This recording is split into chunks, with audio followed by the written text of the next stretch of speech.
দেশের শাসন ক্ষমতায় এমন একটি অপশক্তি জেঁকে বসেছিল যারা কার্যত মানুষের সকল অধিকার কেড়ে নিয়েছিল।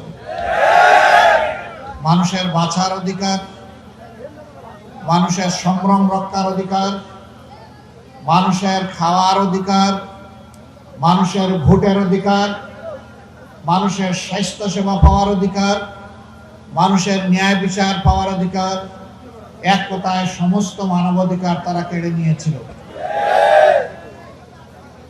তারা বাংলাদেশের মানুষের উপর জুলুম করেছে,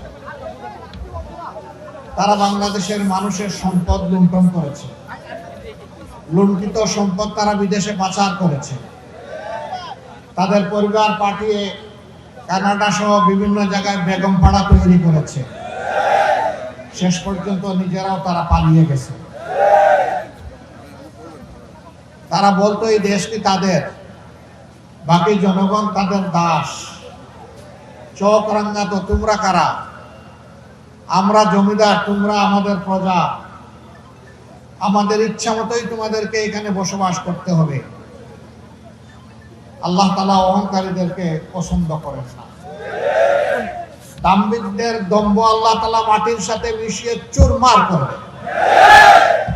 এটি এই ইতিহাস দুনিয়ায় বারবার প্রমাণিত হয়েছে। ভালো মানুষ ইতিহাস থেকে শিক্ষা নেয়,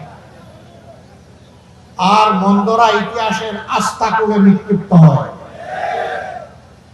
মন্দরা কখনো ইতিহাস থেকে ভালো শিক্ষা গ্রহণ করতে পারে না। আল্লাহ তাআলা ফেরাউনের লাশ এখনো শক্ত করে মমি করে দুনিয়ার মানুষের জন্য রেখেছেন। কি জন্য? এটা চিন্তা করতে হবে না? এই ফেরাউন ছিল স্বৈর শাসনের প্রতীক। এই ফেরাউন নিজেকে রব দাবি করে বসে থাকে নাই। এই ফেরাউন তার জনগণকে জিজ্ঞেস করেছিল, আমি কি তোমাদের সবচেয়ে বড় রব নই? সে বলেছিল, আনা রাব্বুকুমুল আ'লা, আমি সব রবের বড় রব। বলেন না আউযুবিল্লাহ। একমাত্র রব কে? আল্লাহ রাব্বুল আলামিন। সে সাধারণ রব দাবি করে নাই, বলেছিল আমি সকল রবের বড় রব। আল্লাহ তাআলা মাত্র দুইটা নিরীহ মানুষকে তার কাছে পাঠালেন, যে দুইজন তার ঘরেই লালিত পালিত হয়েছিল। একজন হযরতে মূসা আলাইহিস সালাম, আর একজন তার বড় ভাই হযরতে হারুন আলাইহিস সালাম। নিরস্ত্র দুটি মানুষ। হযরতে মূসার হাতে শুধুমাত্র একটা লাঠি ছিল। সে ফেরাউনের দরবারে হাজির হয়ে বলেছিল, হে ফেরাউন, ভাই বন্ধুরা, আমি বুঝতে পারছি আপনাদের একটু কষ্ট হচ্ছে। আমার মিডিয়ার ভাইয়েরা এখানে দাঁড়ায় আছে, এই জন্য পিছন থেকে দেখতে কষ্ট হয়। ইন্নাল্লাহা মা'আস সাবিরিন। কষ্ট করে এসেছেন, মিডিয়ার লোকদেরকে তাদের কাজ করতে দেন। তারা আপনাদের জন্যই কাজ করছেন, তাদের কাজটা সুন্দরভাবে যাতে করতে পারে আপনারা একটু সবর করবেন। আশা করি এখন থেকে আর বলবেন না বসেন সরেন, এইগুলো আর করবেন না। আর যারা মিডিয়ার নন, তারা কষ্ট করে মোবাইল উঠিয়ে অন্যদেরকে কষ্ট দেবেন না। আপনাদের মোবাইল আপনারা নামিয়ে ফেলুন। সম্মানিত ভাই বন্ধুগণ, বলছিলাম যে ফেরাউনের দরবারে আল্লাহর দুইজন নিরীহ বান্দাকে আল্লাহ তাআলা বললেন, ইযহাব ইলা ফিরআউনা ইন্নাহু তাগা। যাও, তোমরা ফেরাউনের কাছে যাও, কারণ সে আমার বিরুদ্ধে বিদ্রোহ করেছে। তাকে বলো, হয় সে ঈমান আনুক, না হয় শাস্তির জন্য প্রস্তুত হোক। তারা যখন এই কথা বললেন, ফেরাউন ভীষণ ক্ষেপে গেল। তুমি কি আমার ঘরে খেয়ে পুষে বড় হওনি? তোমার এত বড় সাহস, তুমি আমাকে ধমক দিতে এসেছো? আমি তোমাকে জীবনের মতো উচিত শিক্ষা দেব। তবে তার আগে আমি মনে করি যে তোমাকে ওই শিক্ষা দেওয়া আমার লাগবে না। আমি তোমাকে একজন সাধারণ জাদুঘর মনে করি। তুমি জাদুর বলে আমাকে বিমোহিত করে আমার এই রাজ্য কেড়ে নিতে চাও। তোমার সমস্ত দুষ্টামির জবাব আমি দিব। বলেন নাউজুবিল্লাহ। সে তার মন্ত্রীদের সাথে আলাপ করলো, কি করা যায়। মন্ত্রীরা বলল যে সমস্ত বিখ্যাত শহরে আপনি লোক পাঠিয়ে দেন, সেখান থেকে বড় বড় যত জাদুঘর আছে সবগুলাকে আপনার সামনে এনে হাজির করা হোক। জাদুঘররা যখন আসলো, তখন মূসার কথা যখন বলা হলো, যে ও তো লাঠি ছেড়ে দিলে সাপ হয়, বগলের নিচ থেকে হাত বের করলে চাঁদ এবং সূর্যের আলোর মতো ঝলকা একেবারে ঝলঝল করে, তোমরা কি এগুলোকে ব্যর্থ করে দিতে পারবা? তারা বলে এগুলো কোনো বিষয়ই না, এগুলো তো জলবৎ তরলং, পানির মতো সহজ, দেখেন আমরা কি করি। তবে যদি আমরা এই কাজে সফল হই আমাদের জন্য উপহার থাকবে তো? সে বলল, হ্যাঁ, শুধু উপহার থাকবে না, তোমরা হবা আমার সবচেয়ে নিকটের নির্ভরশীল মানুষ, এই মর্যাদায় আমি তোমাদেরকে বসাবো। তারপরে যখন জাদুর জন্য দিন কোন ঠিক করে আসা হলো, জাদুর খেলা জনগণ দেখলো, হযরতে মূসাকে জাদুগিররা জিজ্ঞেস করলো, ও মূসা, তুমি আগে দেখাবো না আমরা আগে দেখাবো? হযরতে মূসা বলল, তোমাদের যা আছে আগে দেখাই দাও। ওরা তাদের হাতের রশি আর লাঠিগুলা ছেড়ে দিল। হযরতে মূসার কাছে মনে হলো এগুলা জীবন্ত সাপ হয়ে তার দিকে ধেয়ে আসছে। আল্লাহ তাআলা বললেন, লা তাখাফ, ভয় করো না, আমি তো তোমাকে আমার শক্তিতে পাঠিয়েছি, হাতের লাঠিটা একটু ছেড়ে দাও না। তিনি যখন হাতের লাঠিটা ছেড়ে দিলেন, সমস্ত দৌড়াদৌড়ি লাঠি যা ওরা ছেড়েছিল সবগুলাকে গিলে ফেলল। সাথে সাথে জাদুগিররা সিজদায় পড়ে গেল, বলল, আমরা হে আল্লাহ, এ মূসা এবং হারুনের আল্লাহ, আমরা তোমার উপরে ঈমান আনলাম। ফেরাউন এনেছিল লোকদেরকে সামনে হাজির করেছিল হযরতে মূসা এবং হযরতে হারুনকে বেয়াকুব বানাইয়া ধান্দা লাগাইয়া শেষ করে দেওয়ার জন্য। কাজ হলো উল্টা। এবার ফেরাউন খেপে গেল, আমি তোমাদেরকে এখানে নিয়ে এসেছি আর আমার অনুমতি ছাড়া তোমরা মূসা আর হারুনের আল্লাহর উপর ঈমান আনো, রাখো, আমি তোমাদেরকে দেখিয়ে ছাড়বো। আমি তোমাদেরকে খুন করব, খুন করার পরে তোমাদেরকে খেজুর গাছে পেরেক মেরে ঝুলাইয়া রাখবো। আল্লাহ বললেন, রাগ করে আমি ঝুলানোর সুযোগ দিচ্ছি।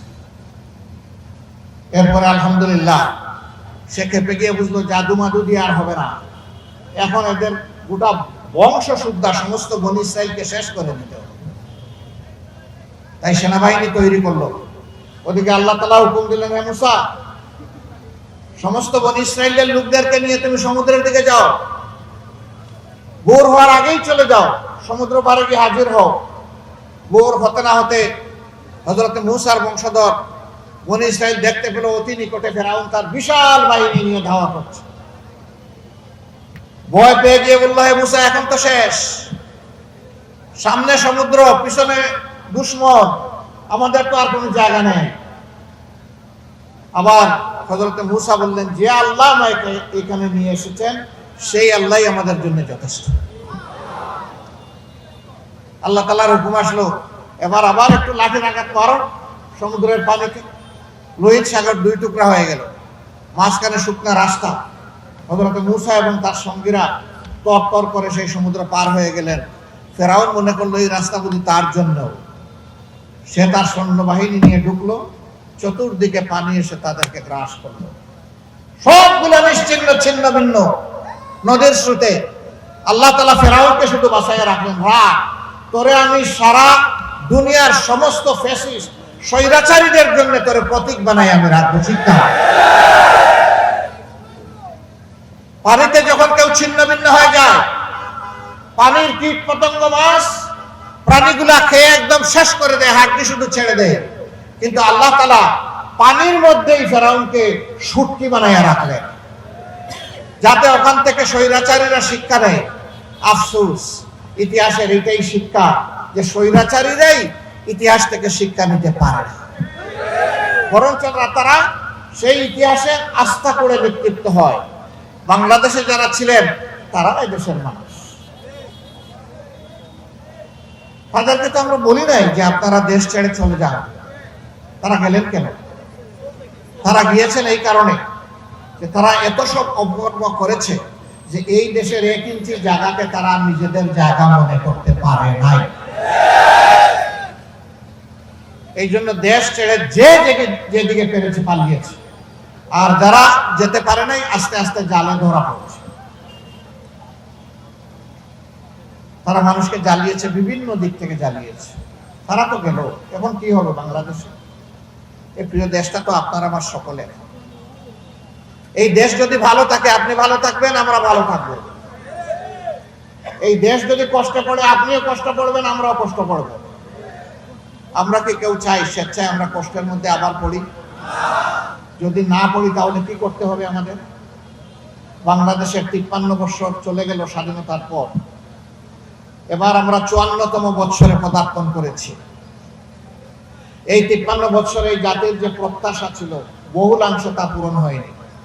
আমি বলবো না যে একেবারেই পূরণ হয়নি। এই যে বিল্ডিং, আমার ধারণা এটা বাংলাদেশ আমলের বিল্ডিং। পাকিস্তান আমলে এইরকম প্রতিষ্ঠানের বিল্ডিং ছিল না। 3 সেট গড় ছিল সেমি পাক্কা। আমরা স্কুলে যেতাম, কারো পায়ে এক জোড়া চপ্পল আছে, কারো নাই, খালি পা। কেউ লঙ্গি পরে যেত, কেউ পাজামা পরে যেত। একটা স্কুল ব্যাগ, স্কুলে যাওয়ার সময় আমাদের পাশে থাকবে, সাথে থাকবে, ঘাড়ে থাকবে, পিঠে ব্যাকপ্যাক হিসাবে থাকবে, এটা আমরা কল্পনাও করিনি। মাশাআল্লাহ, এখন তো আমাদের বাচ্চাদের সেই রকম আছে না? এগুলা উন্নত। ভেদরগঞ্জের এই রাস্তা, আমার ধারণা এটাও বাংলাদেশ আমলের উন্নয়ন। এখন বলবেন যে অনেক সরকার তো উন্নয়ন করেছে। হ্যাঁ করেছে, প্রত্যেকে করেছে। আপনার আমার ট্যাক্সের টাকায় করেছে, বিদেশ থেকে আমার ঋণের টাকায় করেছে। ট্যাক্স আমরা সবাই দিয়েছি। একজন ভিক্ষুকও ট্যাক্স দেয়। একজন ভিক্ষুক ভাই কিংবা বোন সারাদিন দুয়ারে দুয়ারে জনে জনে হাত পেতে যে ভিক্ষা করে, সেই টাকা সঞ্চয় করে সন্ধ্যাবেলা সেই যে দোকানে ঢুকে আমাকে চাল দেন, ডাল দেন, এটা দেন, ওইটা দেন, তার সংগতি অনুযায়ী সে কিনে। আপনি যেমন কিনতে গিয়ে ভ্যাট দেন, তাকেও তেমনি ভাবে ভ্যাট দিতে হয়। সুতরাং রাষ্ট্রের ট্রেজারিতে, কোষাগারে ধনী বড় লোকের যেমন ট্যাক্সের টাকা আছে, আমার ওই গরিব ভাইটির বোনটিরও ট্যাক্সের টাকা এখানে আছে। এই সমস্ত টাকা দিয়ে উন্নয়ন হয়। আবার বিদেশ থেকে যে লোন আনা হয়, ঋণ আনা হয়, তার বোঝা কিন্তু আজকে জন্ম নেওয়া শিশুটির ঘাড়েও পড়ে। অতএব এই যে উন্নয়ন রাজনীতিবিদরা করেন ক্ষমতায় গিয়ে, এটা আপনার আমার কিংবা তাদের বাপের টাকায় নয়, এটা জনগণের টাকায় হয়। কিন্তু জনগণের সেই আমানতদারিকে 900 করে 10 টাকায় যেখানে কাজ হওয়ার কথা, সেখানে 100 টাকার বাজেট তৈরি করা হয়। আবার সময় মতো শেষ হয় না, জনদুর্ভোগ সৃষ্টি করে টাইম বাড়িয়ে বাড়িয়ে বাজেটকে আরো গিলার চেষ্টা করা হয়। এইভাবে যে উন্নয়নটা বাংলাদেশে হতে পারত, 18 কোটি মানুষের 36 কোটি হাতকে কর্মীর হাতে, কারিগরের হাতে, দেশ গড়ার ইঞ্জিনিয়ারের হাতে পরিণত করে এই দেশকে সোনার দেশ বানিয়ে চমকে দেওয়া হতো বিশ্বকে। আমার দেশের নাগরিকরা সারা দুনিয়ায় ছড়িয়ে পড়ে সেই দেশের উন্নয়ন করতে পারে, আর আমার দেশের নাগরিকরা নিজের দেশের উন্নয়ন করতে পারে না, একমাত্র চুর এবং বাটপারদের কারণে। নতুন করে কাউকে দেখার আর কিছু নেই। যারা এখন রাজনীতির ময়দানে আছেন, তাদের সকলকে এদেশের জনগণ আপনারা ভালো করে দেখেছেন। তারা ভালো হলে ভালো, মন্দ হলে মন্দ। আমি ভালো বলবো না, মন্দ বলবো না, বিচার করার দায়িত্ব জনগণের। তবে আমরা যেটা বিশ্বাস করি যে উন্নয়নের নামে এই সমস্ত বাটপারি, ধোঁকাবাজি, এগুলা থেকে যদি জনগণের মুক্তি পেতে হয়, তাহলে দুটি জিনিসের প্রয়োজন। একটি হচ্ছে একটা উন্নত আদর্শ, যে আদর্শের গায়ে কোনো কালিমা নেই, যেটি পরিপূর্ণ, যেটি সমস্ত মানুষকে, যে আদর্শ ধারণ করে এবং জীবনের সকল সমস্যার সমাধান দেয়, যেটি নিখুঁত এবং পূর্ণাঙ্গ। আরেকটা লাগবে এই আদর্শকে ধারণ করা কিছু চরিত্রবান সৎ মানুষ। এই দুইটা ছাড়া কখনো দেশ গড়া সম্ভব নয়। আদর্শ হিসাবে আল্লাহর আইনের ঊর্ধ্বে আর কোনো আদর্শ নাই। আসমানের নিচে এবং জমিনের উপরে কোথাও নেই। মদিনা কেন্দ্রিক যে রাষ্ট্র হয়েছিল, এই রাষ্ট্র, তার রাষ্ট্রের সমস্ত নাগরিক, তিনি যে ধর্মেরই হোক না কেন, তার পূর্ণ নিরাপত্তা নিশ্চিত করেছিল। মদিনা কেন্দ্রিক রাষ্ট্র ব্যবস্থা তৈরি হওয়ার আগে বিশ্বে আমাদের মাদেরকে, বোনদেরকে কোনো মানুষের মর্যাদা দেওয়া হতো না। ইসলাম এসে মাদেরকে মায়ের আসনে বসিয়েছে, পুরুষের চাইতে 3 গুণ বেশি মর্যাদা দিয়েছে। যে মারা যেহেতু গর্ভে সন্তান ধারণ করেন, বুকের দুধ দিয়ে সন্তানকে লালন পোষণ করেন, শিক্ষা দেন, ভদ্রতা শিখান, মানুষ হিসেবে গড়ে তুলেন, কাজেই একজন মানুষের কাছে তার মায়ের মর্যাদা তার বাবার চাইতে 3 গুণ বেশি। এই মর্যাদা ইসলাম দিয়েছে, এর আগে কোনো আদর্শ দেয়নি। সম্মানিত ভাইরা, এইভাবে নারী পুরুষ বিভিন্ন ধর্মের লোক সমস্ত কিছুর সমস্ত সৃষ্টির যিনি স্রষ্টা, তিনি যে আইন দিয়েছেন সেই আইন হচ্ছে সর্বোত্তম আইন। বাংলাদেশ জামাত ইসলামী তার আদর্শ ইসলামে সেই ইসলামকে কবুল করেছে। আমরা বিশ্বাস করি ইসলামেই শান্তি, ইসলামেই মুক্তি এবং ইসলামেই মর্যাদা। এর বাইরে মুক্তি, শান্তি এবং মর্যাদা নাই, আসবে না। বাংলাদেশ জামাত ইসলামী আলহামদুলিল্লাহ ইতিহাসে অনেকবার অনেক চ্যালেঞ্জ, অনেক বাধা অতিক্রম করে আজকের এই জায়গায় এসে দাঁড়িয়েছে। আপনারা জানেন আমাদের কলিজার টুকরা এক এক করে 11 জন শীর্ষ নেতাকে আমাদের বুক থেকে কেড়ে নেওয়া হয়েছে। একজন ছাড়া বাকি 10 জন দুনিয়া থেকে বিদায় নিয়েছেন। একজন যিনি বেঁচে আছেন তিনি এখন পর্যন্ত এই পরিবর্তিত বাংলাদেশেও এখনো তার ঘাট থেকে জুলুমের বোঝা সরে নাই। তিনি আমাদের প্রিয় ভাই এটিএম আজহারুল ইসলাম।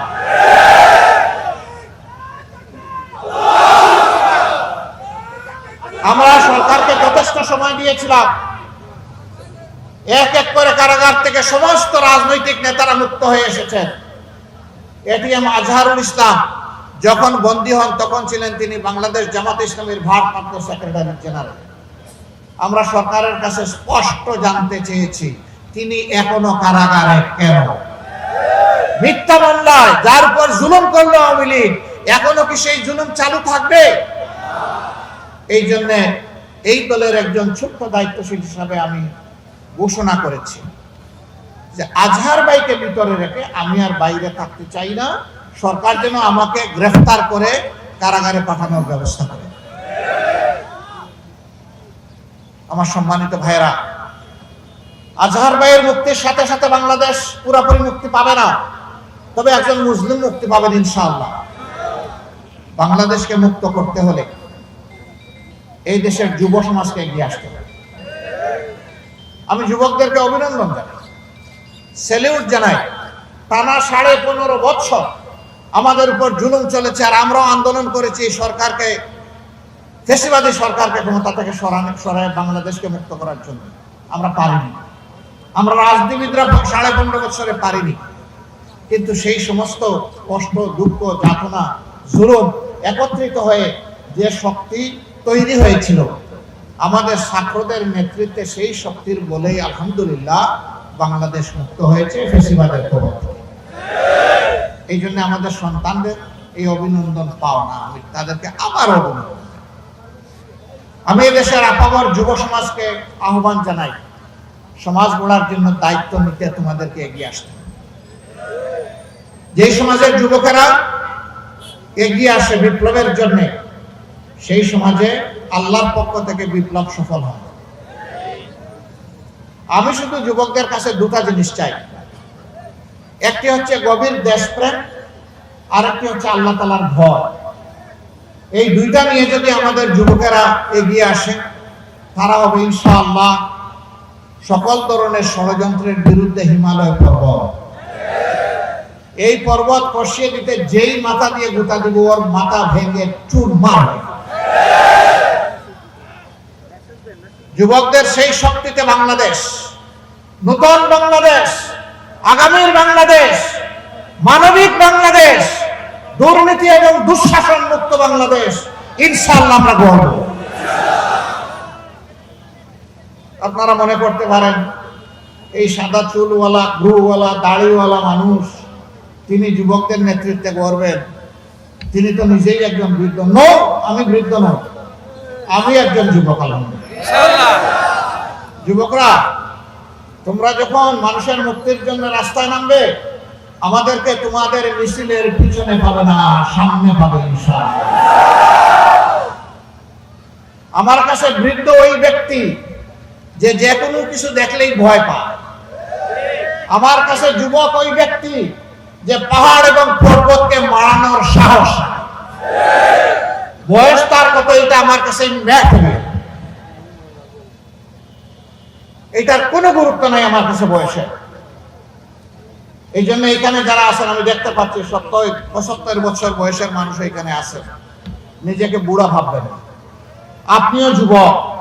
যদি আপনার অন্তরে যৌবনের স্পৃহা থাকে, আর দেখতে পাচ্ছি বেশিরভাগ বয়সে যুবক, নিজেকে যুবক ভাবা যাবে না যদি মন তোমার বুড়া হয়। আমরা সব যুবকের হাত দেখতে চাই। যৌবনের উত্থান তরঙ্গে আপনারা জেগে উঠতে রাজি আছেন? আলহামদুলিল্লাহ। আল্লাহ আমাদের সহায় হন, আল্লাহ আমাদের সহায় হন। সেই বাংলাদেশ আমরা গড়ব ইনশাআল্লাহ। কোন ষড়যন্ত্র আমাদের প্রিয় মানবিক বাংলাদেশ গড়ার পথে আমাদেরকে আটকে রাখতে পারবে না। যেখানেই দুর্নীতি সেখানেই যুদ্ধ, যেখানেই দুঃশাসন সেখানেই লড়াই। এই জন্য সন্তানদের কণ্ঠে কণ্ঠ মিলিয়ে বলতে চাই, আবু সাইদ মুগ্ধ, শেষ হয়নি যুদ্ধ। ইনশাআল্লাহ আমাদের যুদ্ধ অব্যাহত থাকবে সেই মানবিক বাংলাদেশ গড়ার পথে। ধন্যবাদ। বেদরগঞ্জবাসী এসেছিলাম জনাব শেখ বেলাল হোসেনের পরিবারকে সম্মান জানাতে এবং তার কবরের পাশে দাঁড়িয়ে একটু দোয়া করতে। আল্লাহ তাআলা আমাদের ভাইকে মুহাক্কিক শহীদ হিসেবে কবুল করুন। স্বৈরাচার বিরোধী আন্দোলনে যত মানুষ নিহত হয়েছেন সমস্ত মানুষগুলোকে আল্লাহ শহীদ হিসেবে কবুল করুন। যারা আহত পঙ্গু হয়েছে আল্লাহ তাআলা তাদেরকে সুস্থতার নিয়ামত দান করুন। এই বেদরগঞ্জবাসী বা শরীয়তপুরবাসীর উপর আল্লাহ খাস রহমত নাযিল করুন। বাংলাদেশের উপর আল্লাহ শান্তির ফয়সালা দান করুন। বাংলাদেশকে আল্লাহ নতুন বাংলাদেশ হিসাবে, একটি পরিচ্ছন্ন বাংলাদেশ হিসাবে, একটি দুঃশাসন মুক্ত মানবিক বাংলাদেশ হিসাবে গড়ে ওঠার তৌফিক দান করুন। আল্লাহ হাফেজ। বাংলাদেশ জিন্দাবাদ। বাংলাদেশ জামাত ইসলামী জিন্দাবাদ। আসসালামু আলাইকুম ওয়া রাহমাতুল্লাহ।